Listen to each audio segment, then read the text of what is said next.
An elderly man has died and 2 others are in hospital following a fatal 3-alarm fire here on Buick Road in Brampton.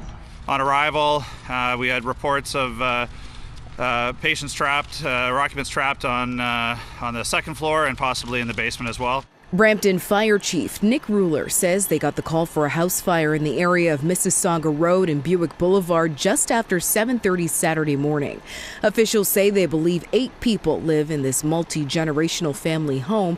However, 5 people were in the house at the time of the fire. One occupant self-rescued prior to our arrival from the basement area, and with the assistance of a passerby. And then as well, we had indications that another patient had jumped from the second floor window at the rear of the property. According to emergency crews, 3 men were rushed to hospital. We understand, unfortunately, that one of those patients was subsequently pronounced deceased at hospital. Police say the deceased is an elderly man and 2 other men remain in hospital in non-life-threatening condition. The next step for this incident is to complete extinguishment, and then we will transition over to investigation into the origin, cause, and circumstances surrounding the incident. Chief Ruler is reminding everyone the importance of fire safety. It is incredibly important to remind people that working smoke alarms are critical for their safety, that early detection and the opportunity for evacuation prior to fire department arrival. Neighbors in shock examining what remains of the badly burned home. Right now I'm just looking at this, it's like major. I don't know how this happened. We live in the basement like 2 years ago, like for 1 year almost, so that's why they are close to us. Oh, it's neighbors. Yeah. Just living up the street, yeah. And you hear this. It I'm hearing that somebody died, so I just decided to come in down and see because I'm just about 3 or 4 streets up. It makes me now think to be more conscious about just everything, to make sure the electricity, everything in the house is working okay, and to pay attention if there's anything. The Ontario Fire Marshal has been called in to investigate. The fire chief says crews are expected to remain on scene here, possibly into the night, as they work to determine the cause of the fire. In separate incidents, including a father and his young son, killed after a suspected high-speed smash on Brisbane's Bayside. A dad and his young boy out for an Australia Day cruise, and this is how it ended. This crumpled wreck on Rickett Road at Ransom, the result of a deadly and suspected high-speed crash. Inside the blue Commodore, a 37-year-old man and his 4-year-old son. The father pronounced dead at the scene, while emergency services tried desperately to save the child's life. He was taken to the Queensland Children's Hospital, where he sadly died hours later. The driver of the red Mitsubishi, a 29-year-old man, made it out with minor injuries, helped by bystanders, including an off-duty nurse. Police, including the forensic crash unit, are now left with the painstaking task of combing through this wreckage as they continue to investigate the final moments leading up to the crash. 9 News understands police are investigating whether speed caused one of the cars to lose control. Road safety cameras in the area will prove vital to the investigation. Tragically, this was just one of 2 deadly crashes within 24 hours. At Coolangatta, police say the driver of this stolen car smashed into 2 parked cars, then a tree, before taking out a fence on Stapleton Street. Sounded like sheets of glass just smashing on the road. I heard one hell of a thud. It was like an explosion. And then the sirens. Forensic investigations into both crashes are underway. Police have tonight issued a public appeal for any video or information. Bailey Kenzie. New artificial intelligence being developed in China has ignited some panic across Silicon Valley. The Chinese AI lab releasing models that can outperform America's best, despite being built with less powerful chips. The National News Desk, Jeff Harris, joins us. Jeff, these developments are raising concerns on whether America's global lead in AI is shrinking. What are experts telling you about this? That AI lab in China is called DeepSeek, Didi. It unveiled a free open source language model late last year in December. And what's concerning the U.S. is that it only took 2 months and less than $6 million to build. The release of this AI not only raising concerns about whether America's lead in artificial intelligence is beginning to shrink, but also calling into question how much is being spent building AI models. CNBC reports that in some testing, DeepSeek outperformed Meta's Llama 3.1 and OpenAI's GPT-40 in accuracy. But an expert we spoke with says he doesn't think DeepSeek is posing much of a threat. I think this is an opportunity for organizations to do better because there's something publicly available right now and they can now use it and build a better model on top of it or using it. Now, earlier this week, DeepSeek released another model that also outperformed OpenAI's latest model in many of those third-party tests. DeepSeek isn't the only Chinese company developing AI either. TikTok's parent company, ByteDance, released an update to its model on Wednesday, claiming that it also outperforms OpenAI's most recent Forget model. clunky robots from the movies. China just unveiled a cutting-edge training ground for humanoid robots. These aren't your average bots. They are heterogeneous. Find out what these robots are in this report.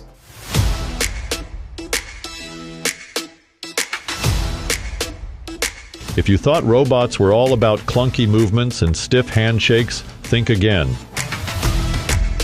China has just opened its first heterogeneous humanoid robot training ground in Shanghai. And why are they called heterogeneous? Because they're designed to handle different tasks in different environments. Think of them as all-terrain robots, whether it's lifting heavy boxes or delicately placing a block.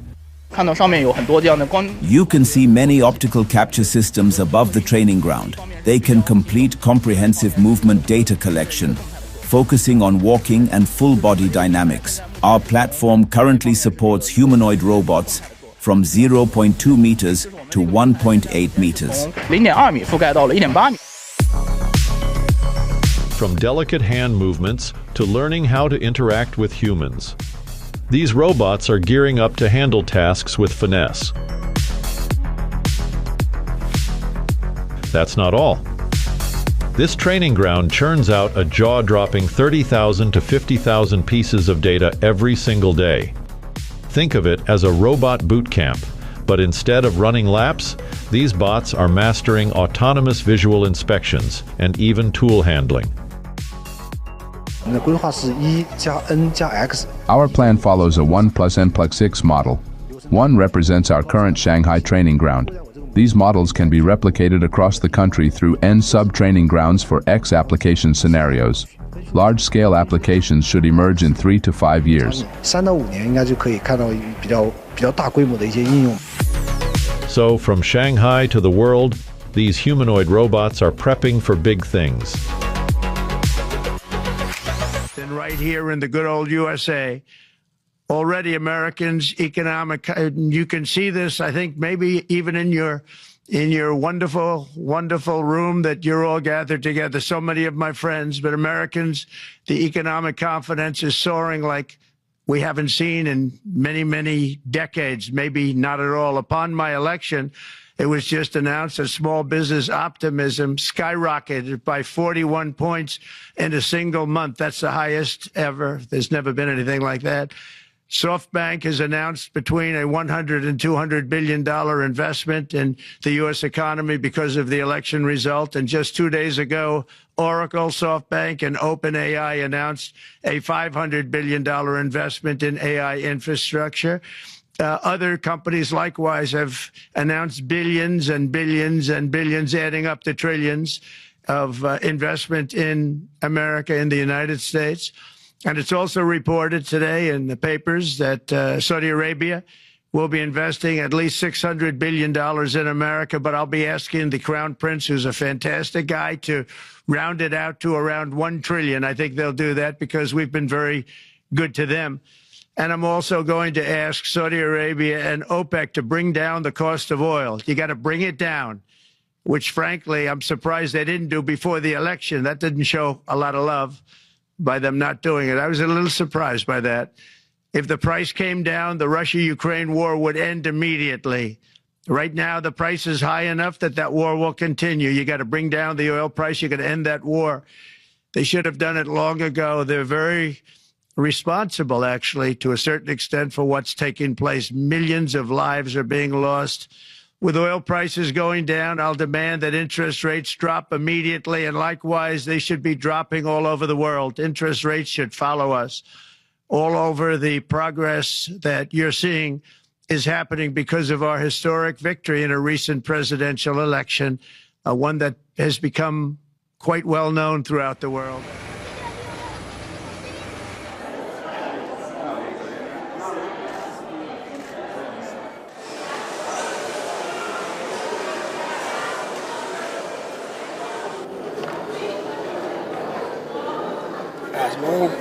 Você pode. Olha, aquelas pessoas não gostam da gente não, cara. Elas tratam a gente como cachorro. O cachorro é tratado melhor que a gente. De jeito nenhum, porque a gente ia amarrado as algemas no pulso, na cintura e na perna. Pra gente ir ao banheiro, a gente ia assim no banheiro. A gente não tinha água dentro do avião. Eles custavam dar água pra gente de mineral, custava dar comida. E muito quente, criança dentro da aeronave. A gente pedia para ir ao banheiro, eles não deixavam. Boa noite, pessoal. Bem-vindo.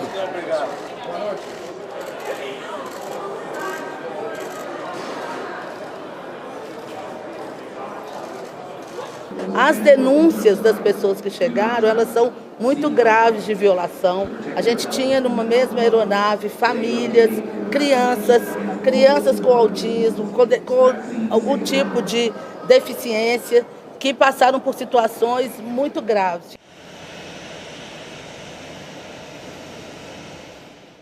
He's accused of smuggling 52 migrants in Texas within a 7-month period between June of last year and this month. This week, Bexar County Sheriff's deputies arrested Abelardo Herrera and pulling back the covers on his alleged illegal activities. The night team Zaria Oates shares how the office was able to make their arrest and how they're pursuing human smuggling operations amid heightened concern around immigration. We've got 3 different incidents involving this person that clearly has not gotten the point that his activities are highly illegal. This is Abelardo Herrera, a 30-year-old man from Laredo who the Bexar County Sheriff's Office Human Exploitation Unit has connected to 3 smuggling operations in less than 7 months. I mean, I can tell you this guy here has links to the cartels. You may remember this scene from June 2024 when 24 migrants were found in a hidden compartment on a flatbed trailer. Herrera was originally arrested that day. He was a part of that smuggling ring. I believe he made bond and got out and went about his way. We continue to investigate the case. On January 14th, BCSO's Human Exploitation Unit arrested Herrera for smuggling an additional 12 migrants. On January 22nd, a joint multi-agency operation located 16 other migrants at Herrera's home.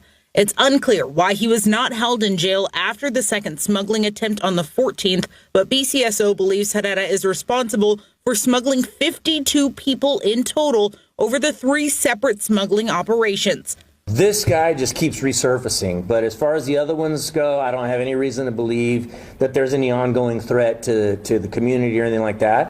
Herrera's arrest comes on the heels of President Donald Trump's efforts to secure a strong southern border and end illegal immigration. All illegal entry will immediately be halted, and we will begin the process of returning millions and millions of criminal aliens back to the places from which they came. A major point of contention, though, is whether or not Immigration and Customs Enforcement will actually raid schools, churches, and hospitals through federal orders. I am not concerned with going into churches or going into schools. People should be free to worship or get an education. If they're legal enough to get into the school system, let them go to school in peace. Zaria Oates, KSAT 12 News. The U.S. president has been in action again, if we can say as much. He says that he'll be imposing a raft of emergency sanctions now on Colombia after the country refused to accept 2 flights carrying migrants which had departed from California earlier on Sunday. Washington is set now to slap tariffs of 25% on all Colombian goods coming into the United States, and that could rise to 50% in 1 week. Let's get an update now with France 24's Washington correspondent Fraser Jackson. Fraser, thanks so much for joining us.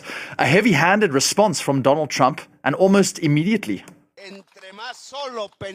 Yeah, of course, we're used to seeing these things from Donald Trump. He has threatened such kind of actions in the past, and it follows the movement by Colombia to reject 2 government flights to allow to land that who were carrying Colombian nationals that Donald Trump says were illegal criminals within the United States. Well, Donald Trump's retribution has been swift, and it has been quite wide-ranging. Speaking on his social media platform, Truth Social, he said Petro, i.e. the leader of Colombia's denial of these flights has jeopardized the national security and public safety of the United States, and the host of measures that he's then putting in place, including an emergency 25% tariff on all goods coming to the US from Colombia. And he says that the 25% tariffs will be raised to 50% in 1 week. He's also issuing a travel ban and immediate visa revocation on the Colombian government officials and all allies and supporters, as well as visa sanctions on all party members, family members, supporters of the Colombian government. And this one will have more of an impact on the everyday person. Enhanced customs and border protection inspections of all Colombian nationals and cargo on national security grounds. He's then floating more sanctions through the Treasury and financial sanctions as well. Now, interestingly, Donald Trump says these measures are just the beginning. He says that there is still more to come. We will not allow the Colombian government to violate its legal obligations with regard to the acceptance and return of the criminals they force into the United States. Now, of course, I think the Colombians will say that they didn't force anybody to go to the United States and that people went of their own volition. But Donald Trump clearly here trying to send a message, because this came on the back of another flight that was denied landing just a few days ago by Mexico. Donald Trump clearly trying not to allow Southern American countries to realize that they have any say in this, and trying to force his hand upon them, as it were. Well, Trump being criticized heavily by the Colombian president, Gustavo Petro. Petro saying that the Trump administration is treating migrants like criminals. And he was citing video evidence of migrants reportedly being deported to Brazil and then walking on a tarmac pictured in... Aside from those tens of thousands of Gazans already being refused the right to return to their homes in the north, there are fears that the same fate could await others under different pretexts. Donald Trump said Saturday that Jordan and Egypt should take in more Palestinians from Gaza as either a temporary or a long-term solution. Though Benjamin Netanyahu hasn't yet commented on that proposal, the far right welcomed his comments as a great idea. Hamas, for its part, slammed the plan, saying that it would amount to war crimes, while Jordan officially said that it firmly rejects any displacement of Palestinians. Take a listen. I'd like Egypt to take people. I'm talking to General El-Sisi tomorrow, sometime, I believe. And I'd like Egypt to take people, and I'd like Jordan to take people. You're talking about probably 1.5 million people, and we just clean out that whole thing. It's it's over the centuries that's many, many conflicts at site. And I don't know, it's something has to happen, but it's literally a demolition site right now. Almost everything's demolished. On Saudi, Mr. President, you spoke to the Crown Prince. Did you discuss a normalization deal between Israel and Saudi? I discussed getting oil prices down, because if you get oil prices down, Russia will stop the war. And Biden should have never allowed him to go up so high. When Biden let them go up to that level, he was just inducing Russia, which sells oil, to go into a war. So he should have never allowed. The Democrats, namely Biden, allowed oil prices to go up. That's one of the reasons you have the Ukraine catastrophe. How do you bring the prices down? Volume. So you're talking about increasing production. Drill, baby, drill. Yeah. Can you tell us about your call with the King of Jordan today, please? It was a very good call. He's a friend of mine. I know him very well. I've gotten along with him over the years very well. And he's done a wonderful job. He really houses, millions of Palestinians. And he does it in a very humane way. And I compliment him on that. But Jordan's done an amazing job of housing largely Palestinians. And he's done it in a very successful way. What was the subject of discussion? Was it Pretty much that. I said to him, I'd love you to take on more. Because I'm looking at the whole Gaza Strip right now, and it's a mess. It's a real mess. So you'd like Jordan to house people from I'd like Gaza? him to take people. I'd like Egypt to take people. I'm talking to General El-Sisi tomorrow, sometime I believe. And I'd like Egypt to take people, and I'd like Jordan to take people. You're talking about probably 1.5 million people, and we just clean out that whole thing. It's over the centuries that's had many conflicts that site, and I don't know. It's something has to happen, but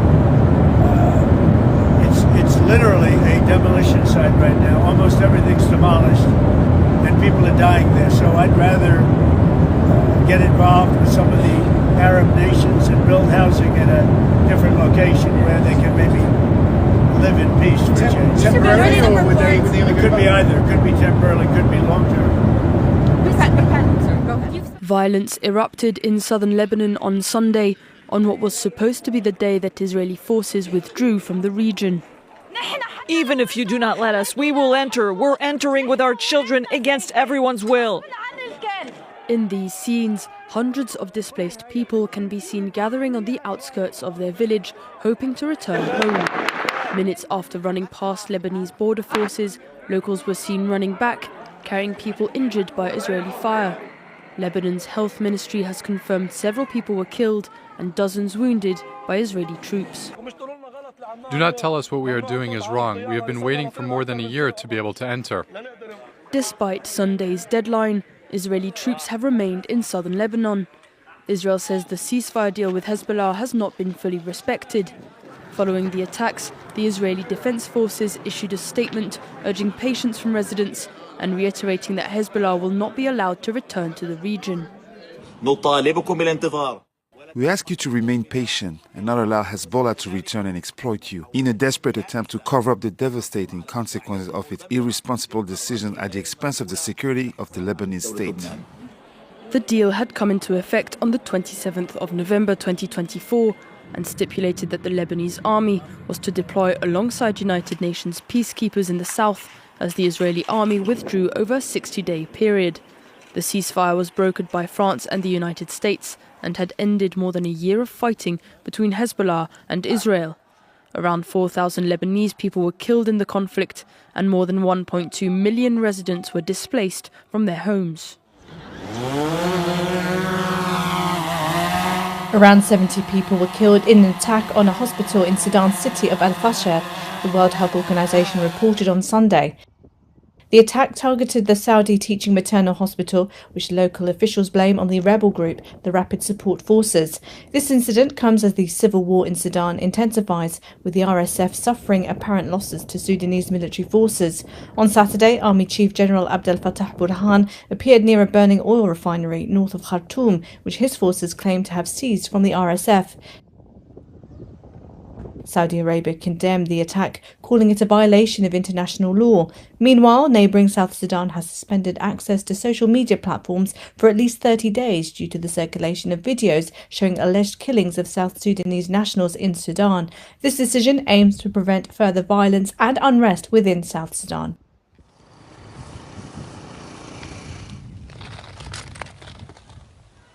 Mie kufika yangu hapa sababu siku tulisikia bombe kabisa banasema seba na karibia, basi njo tulisema acha tutoke Mubaburende basi tusikie habari jinsi ziko na kama mjini ya Sake iko namna gani.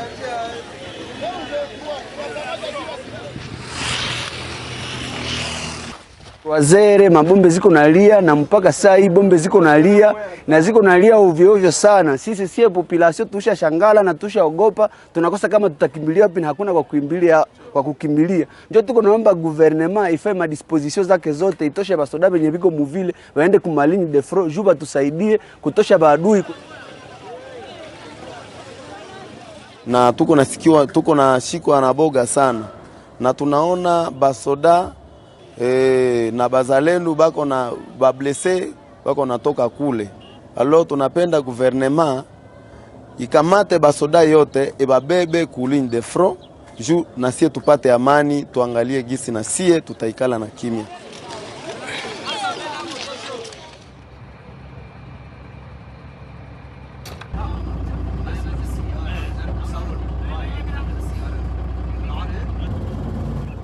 We suffered a lot of damage. Luckily, no human casualty. But you have seen the 1-hour armor vehicle and the 4 light vehicle that were damaged during the war, and our one prefab building completely destroyed. Luckily, we were in the level 3 in the bunker that time, so we haven't suffered any human casualty.